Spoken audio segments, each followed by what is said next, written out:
मैं पहले अपनी अम्मी से डरता था और अब अपनी अम्मी होने वाली बहू से। रहीमन, इस संसार में भांति भांति के लोग, और उन्हीं भांति भांति में से आते हैं वो लोग जो फेम और मनी के लिए लिटरली अपने बच्चों की मासूमियत और उनका बचपन छीन रहे हैं। कैसे? चाइल्ड इन्फ्लुएंसर बनाकर। अभिनव अरोड़ा को शायद आपने कभी ना कभी सोशल मीडिया पर आध्यात्मिक ज्ञान देते हुए सुना होगा। इनकी प्रोफाइल जब मैंने ओपन की तो बायो में ये भी पता चला कि इन्हें यंगेस्ट ओरेटर इंडिया का अवार्ड भी मिल चुका है श्री नितिन गडकरी के द्वारा। लेकिन आजकल ये अपने ही रिपीटेड शब्दों में फंसते जा रहे हैं, क्योंकि लोग ट्रोलिंग के साथ साथ इनके शब्दों के पीछे इनके फादर के होने का भी आरोप लगा रहे हैं। और तो और तरुण अरोड़ा जो अभिनव के फादर हैं, उन पर फ्रॉड केस का भी आरोप लगाया जा रहा है। दरअसल ओनली देसी चैनल के यूट्यूबर ने अभिनव के फेक संत होने पर सवाल उठाया है। पूरे रिसर्च वीडियो में खुलासा किया है कि कैसे तरुण अरोड़ा अभिनव को as a business model use कर रहे हैं फेम और मनी पाने के लिए। देखिए, सच को कितना भी पॉलिश करके छुपा कर रखा जाए, लेकिन सच की ये फितरत है कि वो एक न एक दिन बाहर आ ही जाता है। यहाँ भी कुछ ऐसा ही हो रहा है। अब अभिनव की स्टोरी बड़ी इंटरेस्टिंग है, लेकिन उससे पहले आप ये कुछ क्लिप्स देखिए।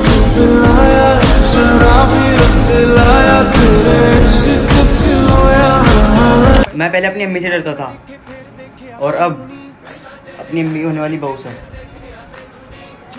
ठीक है, मेरे घर में एक बहू आएगी, मेरी मम्मी को बहू मिल जाएगी, रानी बना के रखूंगा। बेटा देख, हमारे बच्चे होंगे छोटे छोटे। सुन, ये है हमारे देश का भविष्य जो आने वाले समय में और आने वाले बच्चों के लिए इंस्पिरेशन बने कि कैसे पैदा होते ही बड़ों जैसे काम करने लगो और खूब पैसा कमाओ। बाकी पढ़ाई लिखाई स्पोर्ट्स इन सब में कुछ नहीं रखा।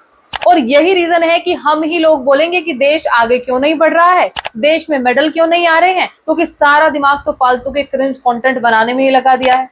अब समय ही कहाँ बचा कि कोई स्किल्स सीख सके, देश के लिए स्पोर्ट्स में मेडल ला सके। और ऐसा तो है नहीं कि इनके पेरेंट्स को ये सब पता नहीं है कि ये एबनॉर्मल है। ऑल्दो इस चैनल पर मैंने विजिट किया तो आप खुद ही देखिए थंबनेल्स और व्यूज, इसमें बच्चों की मासूमियत कहीं दिख रही है? लिटरली आप देखिए कितना प्रोफेशनली किसी के थ्रू वीडियो शूट किया गया है और फिर उसे एडिट करके दिखाया गया। अब इतना तो पक्का है कि ये बच्चे खुद से अकेले तो ये सब नहीं कर सकते। ओवरऑल देखा जाए तो ये सब पेरेंट्स के थ्रू मैनेज किया जाता है, जिसमें बाकायदा लिखा भी होता है कि इनकी इंस्टा प्रोफाइल में और बिजनेस कोलैब और इंक्वायरी के लिए नंबर तक भी दिया होता है। अब चलिए, ये जो कंटेंट बना रहे हैं इन्हें फिर भी ट्रोल होने के चांसेस है। लेकिन अब आता है एक और बिजनेस मॉडल जो कि है स्पिरिचुअल गुरुज का। इसमें रिस्क कम है, इज्जत भी पूरी मिलती है, और बस आपको धोती कुर्ता पहनकर गले में तुलसी माला धारण करके हरे कृष्णा हरे राम कहना है, बस आप तुरंत करोड़पति बन जाएंगे। देखिए, असली गुरु, असली आध्यात्मिक ज्ञानी और असली भक्त होने और प्रिटेंड करने में अंतर होता है।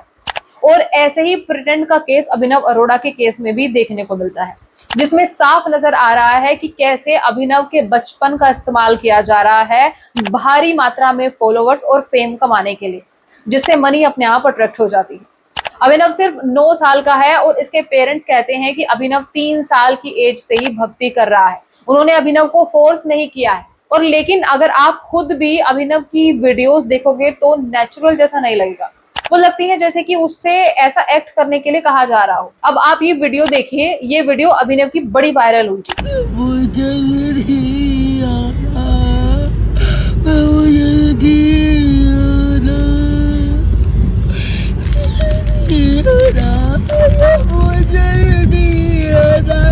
अब मुझे लगता है कि अभिनव को उसके पेरेंट्स ये बताना भूल गए कि गणेश जी लड्डू सूंड से नहीं मुंह से खाते हैं। एनीवेज, ओनली देसी एक यूट्यूब चैनल है जिस पर अभिनव और उसके फादर की बैकग्राउंड हिस्ट्री के बारे में पता लगता है कि अभिनव जो भी चीज बोलता है वो भगवान ने नहीं सिखाई, बल्कि उसे सब रटाई गई। कैसे? तो 2020 और 2021 के बीच में तरुण अरोड़ा जो अभिनव के पापा हैं, उन्होंने एक आइसक्रीम कंपनी खोली जिसका नाम था फालूदा एक्सप्रेस। उन्होंने लोगों को कहा कि अगर आप हमें 3 लाख देंगे तो हम आपको 3 से 4 आइसक्रीम के कार्ट्स देंगे, यानी कि ठेले देंगे जो रोड पर चलते हैं। लेकिन यहाँ ट्विस्ट ये है कि इस बिजनेस को प्रमोट करने के लिए उन्होंने कुछ ऐसे एड्स बनाए और एड में प्रमोशन के लिए जिस बच्चे को लिया गया वो आप देख सकते हैं। बिल्कुल सही समझ रहे हैं आप, ये अभिनव ही था जिसने फालूदा एक्सप्रेस के लिए एड शूट किए थे। यहाँ अभिनव इस एड में आम बच्चों की तरह कपड़े पहने हुए हैं और उसके कमरे में भी बच्चों वाले खिलौने हैं, मतलब बिल्कुल आम बच्चों की तरह ही दिख रहा है। लेकिन अब के वीडियो में देखो तो सब चीजें एकदम बदली हुई हैं, उसकी भाषा, उसके शब्द, सब कुछ बदले हुए हैं। अब कुछ लोग ये भी कह सकते हैं कि क्या ही दिक्कत है, एटलीस्ट भगवान की भक्ति की वीडियो ही तो बना रहा है, अपने धर्म को ही तो दिखा रहा है। तो मैंने पहले भी कहा है, आस्तिक होने और उसका दिखावा करने में अंतर होता है।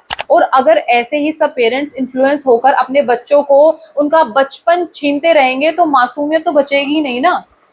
और कथावाचक और धर्मगुरु बनने के लिए भी आपको क्वालिफिकेशंस करनी होती हैं। एटलीस्ट अपने वेदों, पुराणों, ग्रंथों का अध्ययन होना चाहिए और फिर कोई इन पर ज्ञान दे तो अच्छा भी लगता है। लेकिन सिर्फ रील बनाने के लिए आप धर्मगुरु बन जाएं और जब आपसे असली में कोई क्वेश्चन पूछे जाए धर्म से जुड़ा तो आप फिर एकदम ब्लैंक होकर ऐसे रिएक्ट करें।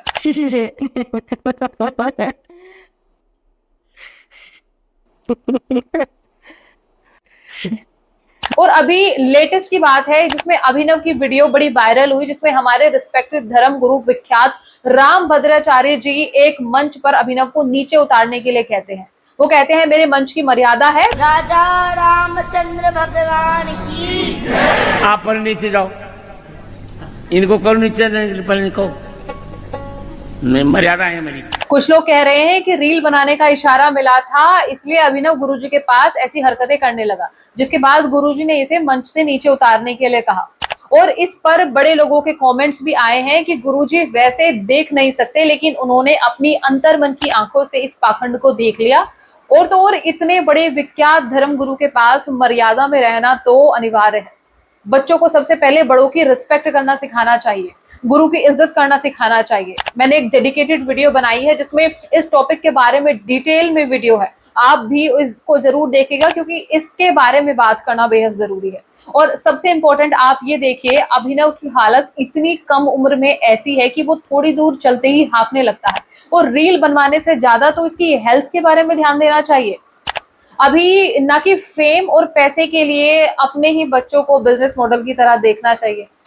हेल्थ सबसे ज्यादा इंपॉर्टेंट है, अगर हेल्थ रहेगी तभी करियर है। अभिनव और इसके फादर से जुड़ी मैं एक डेडिकेटेड वीडियो अपलोड करूंगी जिसमें आप देख पाएंगे कि ये सब कब से कैसे प्लान किया गया है, क्या बोलने के लिए कहा जाता है, कैसे खुद को दिखाना है, ये सब कुछ स्क्रिप्टेड है और ये सब रटी रटाई बातें हैं। फिलहाल इस इंसिडेंट्स पर आप क्या सोचते हैं मुझे जरूर कमेंट करके जरूर बताइए।